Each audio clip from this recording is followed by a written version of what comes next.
Qu'est-ce que vous diriez si je vous disais que ce que vous imaginez dans votre tête peut se manifester dans votre vie réelle? Sans doute que je suis fou, n'est-ce pas? Eh bien, écoutez-moi 2 minutes. Qu'est-ce qui précède chaque création? Imaginez un architecte ou bien un sculpteur, avant de bâtir un bâtiment ou construire sa sculpture, qu'est-ce qu'il fait? Il imagine dans sa tête la sculpture ou le bâtiment qu'il va construire. Et suite à ça, il continue sa création jusqu'à achèvement de celle-ci. Eh ben, c'est la même chose dans la réalité. Vous devez imaginer ce que vous voulez réaliser dans votre vie réelle en étant persuadé que ça va se réaliser. De la même manière qu'un sculpteur, une fois qu'il commence une sculpture, il est sûr que sa création va se réaliser. Il en est même persuadé parce que il sait qu'il est compétent et qu'il peut sculpter correctement ce qu'il imagine dans sa tête. Eh bien, c'est la même chose pour vous. Vous devez vous imaginer une chose que vous voulez obtenir ou réaliser, votre souhait plus ou moins, et être persuadé que cette chose va se réaliser dans la vie réelle. Et au fil du temps, gardez en tête cette image de ce que vous voulez réaliser. Au fil du temps, ça va se réaliser. Sauf que c'est pas si facile de faire ça.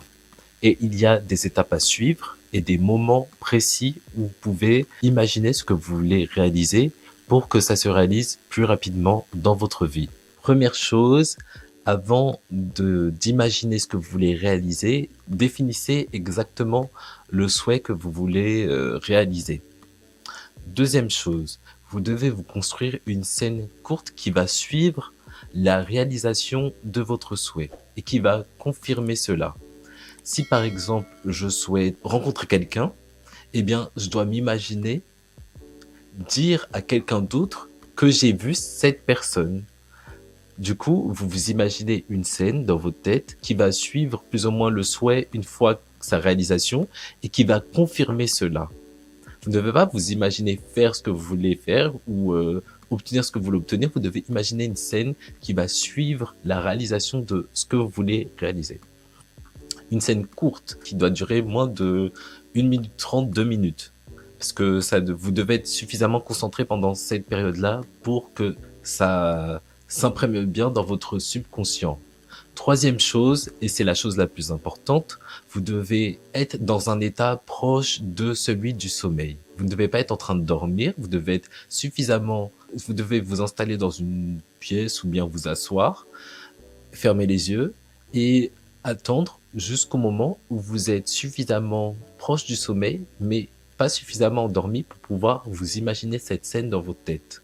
Une fois que c'est fait, vous fermez les yeux, vous vous allongez, vous patientez un peu, vous vous imaginez la scène que vous avez plus ou moins écrite dans votre tête, qui va suivre la réalisation de votre souhait, la répétez plusieurs fois, peut-être 6 fois, et suite à ça, vous devez réouvrir les yeux et, et sentir une sensation de paix, comme si la scène que vous vous êtes imaginée dans votre tête était réelle et que du coup, imaginez, si vous réalisez vraiment le souhait que vous voulez, vous devez normalement sentir une sensation de bien-être, non?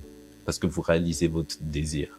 Du coup, c'est la sensation que vous devez ressentir une fois cette scène répétée dans votre tête plusieurs fois dans un état proche du sommeil.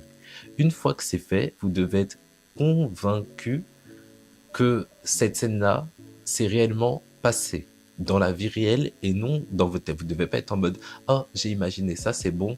Non, vous devez être en mode « Oh, j'ai imaginé ça dans ma tête, oui ». Mais c'était une scène qui s'est réellement passée, c'était vraiment réel. Vous devez vraiment sentir, quand même pas vous imaginer cette scène, vous devez vraiment sentir que c'est une scène qui s'est passée dans la vie réelle et non dans votre tête. Vous devez sentir, je ne sais pas, le vent souffler.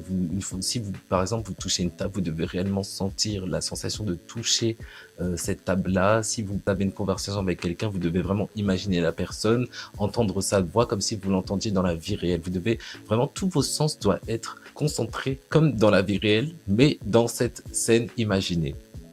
Une fois que c'est terminé, vous êtes censé avoir une sensation de bien-être et comment dire? C'est comme si c'était une sensation de satiété. Vous savez, quand vous avez extrêmement faim et que vous avez mangé un bon repas, vous êtes, vous êtes satisfait. Là, vous êtes totalement, comment dire, vous ressentez un peu la dopamine, comme si le bien-être, quoi. Et c'est la sensation que vous devez ressentir une fois cette scène imaginée plusieurs fois dans votre tête. Une fois que c'est fait, ah oui, quatrième chose, il y a des moments, en fait, où ça fonctionne mieux que si vous le faisiez n'importe quand. Du coup, avant de dormir, ça fonctionne très bien. Au lever, du coup, si c'est la première chose que vous faites une fois que vous vous réveillez, c'est aussi une bonne chose. En vrai, c'est seulement à ces 2 instants que ça fonctionne. Ça fonctionne mieux à ces 2 instants-là, mais vous pouvez très bien le faire pendant la journée. Vous devez juste attendre plus longtemps en fait pour ressentir cette sensation-là quand c'est en plein jour, par exemple. C'est juste par rapport à ça. Ça s'imprègne mieux dans votre subconscient quand vous êtes un peu, comment dire, enfin, comme vous savez, quand vous vous réveillez le matin, vous êtes un peu, vous avez la tête qui tourne un peu. Bah, vous devez être dans cette sensation-là. Si vous faites ça en pleine journée, vous devez vraiment attendre d'être dans cette sensation-là si vous faites ça pendant la journée. Alors, combien de fois est-ce que vous devez faire ça avant la réalisation de votre souhait? En fait, tout ça, ça dépend de plusieurs choses.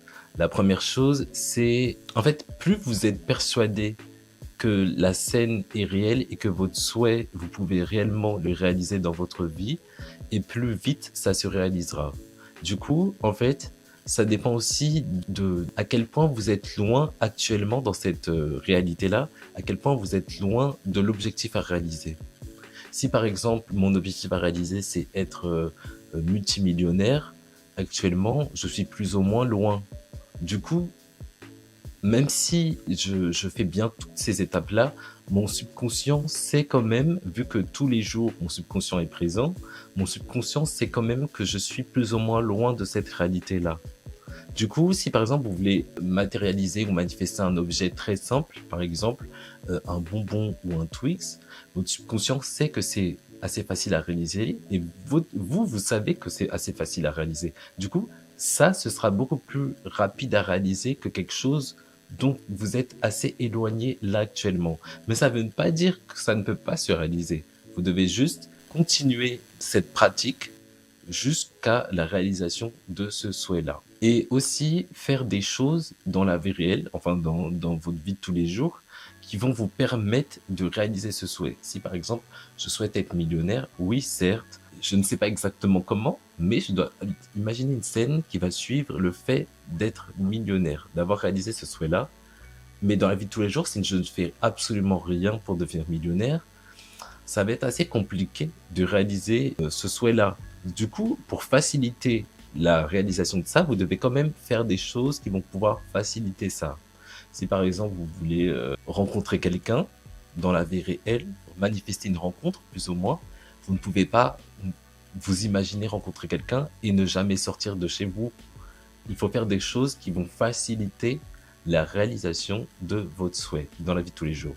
Du coup, il y a deux manières de réaliser. On va dire la première chose, c'est l'imagination. Du coup, c'est une pratique assez passive que vous pouvez faire tous les jours, du coup le matin, le soir. Et il y a une deuxième pratique, la pratique active, c'est de faire des choses qui vont permettre de faciliter ça. Et juste en faisant ces deux choses-là, vous pouvez réaliser absolument tout ce que vous souhaitez faire dans la vie. Bah, dites-vous par exemple, toutes les personnes qui sont super successful, on va dire, dans la vie, si elles ont réussi à être super successful, c'est parce qu'elles savaient qu'elles pouvaient être successful, qu'elles avaient le désir, 1. 2, elles savaient que c'était possible et étaient persuadées que c'était possible. 3, n'ont jamais, comment dire, abandonné, parce que du coup, si vous souhaitez faire quelque chose ou réaliser quelque chose, si vous abandonnez vite, c'est que finalement, vous n'êtes plus vraiment sûr de pouvoir réussir cette entreprise. Du coup, troisième chose, ne pas abandonner, c'est-à-dire, c'est encore être sûr que c'est possible. Et quatrième chose, elles se sont imaginées faire la chose qui leur ont permis d'être successful, tout simplement. Du coup, si vous combinez toutes ces choses-là, vous devrez normalement être capable de réaliser tous vos souhaits. Du coup, c'était tout pour moi. C'était une vidéo assez courte. Si ça vous intéresse d'en savoir plus sur toutes ces choses-là, abonnez-vous. Et bah, du coup, je vous dis à la prochaine. Tchuss!